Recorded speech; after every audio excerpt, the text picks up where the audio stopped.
ज्या सुखाच्या सानिध्यात तू भटकत होतास, ते सारं काही मिळेल तुला. तुझी झोळी सुखाने अगदी भरून जाईल. तुझ्या बाबतीत सध्या होणारी ही जी घुसमट आहे ना, ही सुद्धा थांबेल. पण सध्या नेमकं काय चुकतंय ते सांगतो. त्यासाठी काय करायचं तेही सांगतो. आता शांतपणे ऐक. सगळ्यात आधी तू स्वतःला एक गोष्ट विचार. तू माणूस म्हणून खरंच माणसासारखा वागतोयस का रे? नाही.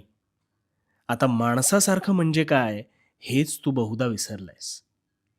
माणूस हा सगळ्यात बुद्धिमान प्राणी आहे, पण तू तुझी बुद्धिमत्ता नको त्या ठिकाणी वाया घालवतोस. तू गोष्ट सुरू करतोस, पण त्यात यश मिळत नाही म्हणून ती अर्धवट सोडून देतोस. याचं कारण तू नकारात्मक विचारांना प्राधान्य अधिक देतोस.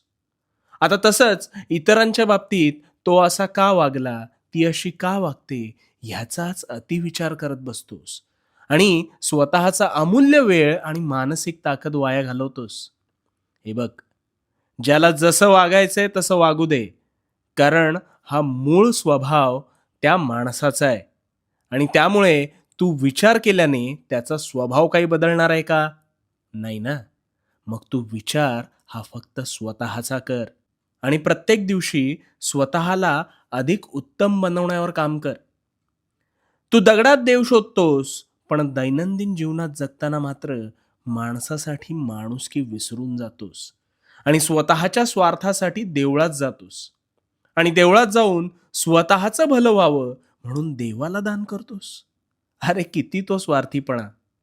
अरे, ज्याने तुला घडवलं त्याला तुझ्या त्या द्रव्याची अपेक्षा नाही रे. तुला सगळं काही प्रदान केलंय, त्या अफाट बुद्धीचा आणि तू निर्माण केलेल्या त्या कृत्रिम द्रव्याचा योग्य ठिकाणी वापर कर. तू लोकांच्या तोंडावर त्यांची वाहवा करतोस, पण आतल्या आत कुठेतरी त्याच लोकांवर काही ना काही कारणास्तव चरफडत असतोस. कुठेतरी हे सगळं थांबव रे.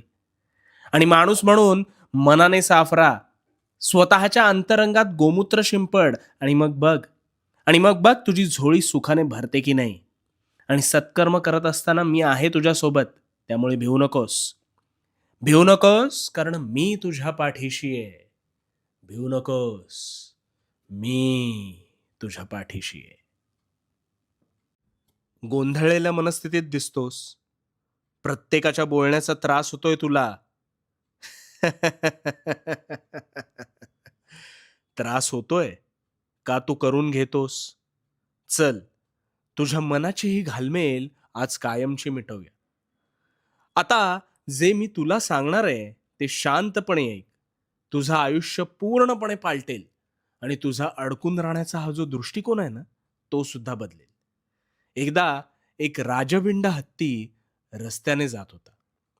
तो जात असताना काही इतर प्राणी त्या हत्तीला चिडवत होते, त्याची विटंबना करत होते. प्रत्येकाचे ते शब्द ऐकून हत्तीला वाईट वाटू लागलं. त्याचा आत्मविश्वासाने पुढे सरसावण्याचा जो वेग होता, तो हळूहळू कमी होऊ लागला.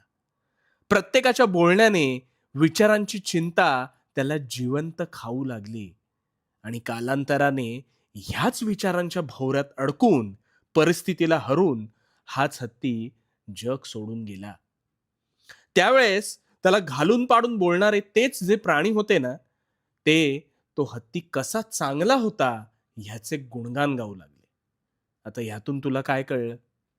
अरे शत्रू सुद्धा तुम्ही ह्या जगाचा निरोप घेतल्यावर तुमचे गुणगान गातात आणि काही झालं तरी तुम्ही कसे चांगले होतात ते पटवून देतात. पण त्यावेळेस वेळ ही तुझ्या हातातून निघून गेलेली असते. आता ह्याचाच अर्थ बोलणारे हे बोलणारच आहेत. तू ते कितपत आणि कशा पद्धतीने घेतोस यावर सगळं अवलंबून आहे.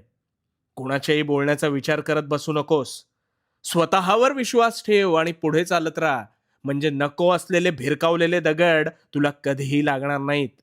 तुला पटतंय ना, तेवढंच घे आणि नाही पटत ते सोडून दे. ह्या जीवनरूपी प्रवासात नौका त्याचीच डुबते जी पाण्याला आपल्यात शिरकाव करू देते. त्यामुळे न डगमगता, न घाबरता मार्गक्रमण करत राहा आणि भिवू नकोस. भिवू नकोस, मी तुझ्या पाठीशी आहे. भिवू नकोस, मी तुझ्या पाठीशी आहे.